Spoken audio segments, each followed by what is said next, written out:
In the House of the Dragon Season 3, Helaena Targaryen, the sister of King Aegon and Aemond, will meet her end when she throws herself from her window in the Red Keep, falling straight onto the spikes below. This has been leaked and confirmed to happen in Season 3 by none other than George R.R. Martin himself, the man who wrote the books on which both Game of Thrones and House of the Dragon are based, when he revealed the showrunner's Season 3 outline. Helena's death, as a direct consequence, will see 5 Targaryen dragons killed, and Rhaenyra being overthrown from the Iron Throne. George R.R. Martin's recent blog post saw him complaining about the show for changing too much from his source material and then spoiling a major upcoming moment. He outright confirmed Helaena dies in Season 3, which he knows because Ryan Condal, the showrunner, wrote it in his Season 3 outline. He revealed that Helaena Targaryen's death would essentially be caused by nothing, saying, "In Ryan's outline for Season 3, Helaena still kills herself, for no particular reason. There's no fresh horror, no triggering event to overwhelm the fragile young queen." So Helaena dies in Season 3 the same way she dies in the book, but as George says, the only difference is that her death makes sense in his books, unlike how it does not, or rather will not, in House of the Dragon. In the world of Westeros, keeping your secrets safe was the key to survival. Today the stakes are different, but the idea is the same, and that's where Surfshark VPN comes in. Surfshark lets you protect your online life and unlock content from anywhere. For example, I use Surfshark to watch House of the Dragon on HBO Max US, even while traveling. Plus, I can access different versions of Game of Thrones across Netflix regions that are not available where I live. Beyond streaming, Surfshark encrypts your internet connection, keeping your private information safe and using public Wi-Fi hotels or airports. Surfshark also blocks ads, trackers, and malware, helping you browse faster and safer without annoying interruptions. You can protect unlimited devices with just one Surfshark account, from your laptop and phone to your TV. And if you're unsure, there's a 30-day money-back guarantee, so you can try it completely risk-free. Get 4 extra months free by going to surfshark.com/fireandblood4 or using fireandblood4 at checkout. The link is right below in the description.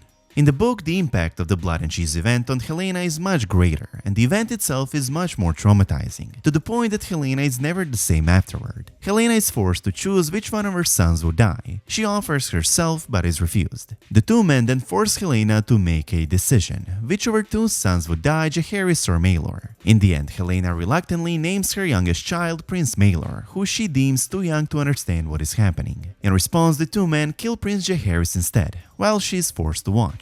In the book, Helaena becomes deeply depressed, slowly sinking into madness. She refuses to eat, bathe, or leave her chambers. Nor would she ever look at her younger son Maelor again, knowing that she had chosen him to die. When King's Landing falls to Rhaenyra, which by the way happens at the beginning of Season 3 in the show, Helaena is taken captive. Her son Maelor, who doesn't exist in the show, is smuggled out of the capital when Rhaenyra takes the city, but is later brutally executed at Bitterbridge, and his head is sent to Queen Rhaenyra. All of this makes Helaena throw herself from her window to her death, and it all makes sense in the book. Both her sons died, each death making her more depressed, until the point she couldn't live with it anymore. On the show, as George said himself, this doesn't make sense, however. First of all, Helaena was not much affected by Blood and Cheese and her son's death, even at one point saying how many other kids die as well. Secondly, her other son Maelor doesn't even exist in the show, whose death is the tipping point for Helaena to throw herself. George R.R. Martin explained how the decision to remove Maelor Targaryen from the story creates a chain reaction of events that will make Helena's death in Season 3 make no sense. George says this: sometime between the initial decision to remove Maelor, a big change was made. The prince's birth was no longer just going to be pushed back to Season 3, he was never going to be born at all. The younger son of Aegon and Helaena would never appear. Most of you know about the butterfly effect. Maelor is a 2-year-old toddler in Fire and Blood, but like our butterfly, he has an impact on the story all out of proportion to his size. The readers among you may recall that when it appears that Rhaenyra and her blacks are about to capture King's Landing, Queen Alicent becomes concerned for the safety of Helena's remaining children and takes steps to save them by smuggling them out of the city. The task is given to 2 knights of the Kingsguard. Sir Vela's Fel is commanded to deliver Princess Jaehaera to the Baratheons at Storm's End, while Maelor is given over to Sir Rickard Thorne to be escorted across the Mander to the protection of the Hightower army on its way to King's Landing. Vela's Fel delivers Jaehaera safely to the Baratheons at Storm's End, but Sir Rickard fares less well. He and Maelor get as far as Bitterbridge, where he is revealed as a Kingsguard in a tavern called the Hog's Head. Once discovered, Sir Rickard fights bravely to protect his young charge and bring him to safety, but he doesn't even make it across the bridge before some crossbows bring him down. Prince Maegor is torn from his arms and then sadly ripped to pieces by the mob fighting over the boy and the huge reward that Rhaenyra has offered for his capture and return.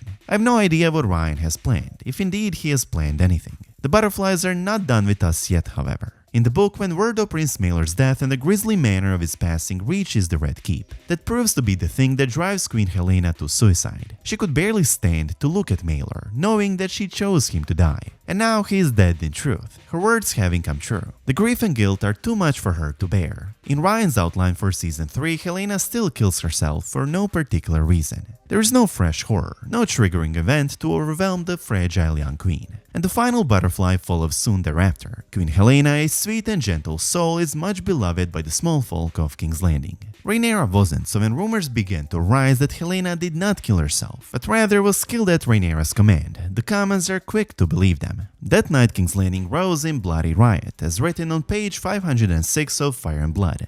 It's the beginning of the end of Rhaenyra's rule over the city, ultimately leading to the storming of the Dragonpit and the rise of the Shepherd's mob that drives Rhaenyra to flee the city and return to Dragonstone and her death. Maelor by himself means little. He's a small child who does not have a line of dialogue, does nothing of consequence but die. But where and when and how, that does matter. Losing Maelor weakened the end of the blood and cheese sequence, but it also cost us the Bitterbridge scene with all its horror and heroism. It undercut the motivation for Helena's death, and that in turn sent thousands into the streets and alleys, screaming for justice for their murdered queen and killing many Targaryen dragons. Finally, George R.R. Martin warns about what's to come in the upcoming seasons of House of the Dragon, saying it doesn't look the best, warning, and there are larger and more toxic butterflies to come if House of the Dragon goes ahead with some of the changes being contemplated for seasons 3 and 4. Let's hope House of the Dragon listens to its source material and stops making such changes. Now that we know Helaena dies in Season 3 and now that we know her death and the build-up to her death is going to be quite different in the show, let's take a look at exactly how that will happen. Later in Season 3, Helaena, who unlike in the book has been made into a dragon dreamer on the show and can see visions of the future, will start seeing more and more violence as the Targaryen civil war plays out. Helaena will see more and more deaths in her visions. This kind of terror is hard for anyone to see, especially when it's members of your own family and combined with her personal tragedies. She will take her own life. Helaena jumps from the window of her room in Maegor's Holdfast. She dies immediately on the spikes below with her throat impaled, only 21 years old.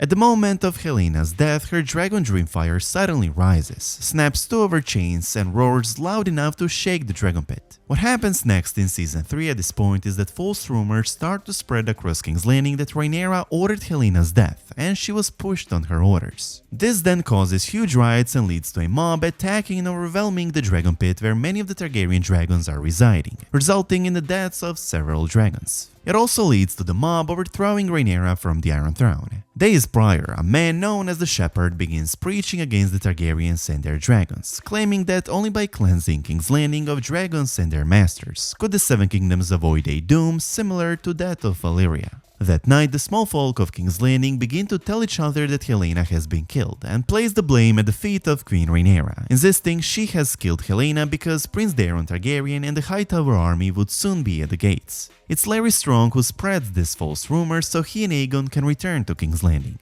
The rumor of the beloved Helena's murder is quickly believed by the citizens, who have completely turned against Rhaenyra. The night following Helaena Targaryen's death, King's Landing rises in riot. Lord Bartimos Celtigar, a member of Rhaenyra's council, is brutally tortured and killed in the streets of the city. A crowd of 10,000 people fights the Gold Cloaks. Total chaos ensues. As dawn breaks over the city, fires are burning everywhere. As the sun goes down again, even more rioters than the night before pour out into the streets. King's Landing falls that night. At the same time, the Shepherd appears once again and calls upon the large crowd to kill the dragons in the Dragonpit. The crowd responds and storms the Dragonpit, resulting in the deaths of the 4 dragons housed within. Shrykos, unclaimed since the death of Prince Jaehaerys Targaryen. Morgul, the dragon of Princess Rhaenyra Targaryen. Tyraxes, the dragon ridden by Prince Joffrey Velaryon. And Dreamfyre, Helena's dragon. Unable to fly away as they have been chained. The 4 dragons fight with their horns, claws, teeth and flame, but eventually they're all killed. That night, Rhaenyra's dragon Syrax also dies, after her son Joffrey Velaryon steals the dragon in an attempt to reach the Dragonpit himself and defend it. Joffrey is thrown off the dragon's back and dies, while Syrax is killed by the mob. Rhaenyra Targaryen's loyalists agree that the city is lost and convince her to abandon King's Landing. Rhaenyra, Prince Aegon, and a few loyalists escape from the city the next morning. House of the Dragon Season 3 will see Helaena Targaryen die, which Larry Strong uses to his advantage by spreading rumors of Rhaenyra being responsible for her death, in hopes the small folk will overthrow Rhaenyra so he can bring Aegon back to the Iron Throne. This ultimately leads to 5 Targaryen dragons being killed in King's Landing, and Rhaenyra fleeing the city and abandoning the Iron Throne. Let me know your thoughts about all of this in the comment section down below. For free, you can now listen to the entire audiobook Fire and Blood, on which House of the Dragon is based and which covers the entire Targaryen history, including current and future events of House of the Dragon, for free with a notable trial using our link in the description. And as always, I hope you guys enjoyed this video, and if you did, please make sure to subscribe to the channel, and I hope to see you in the next one.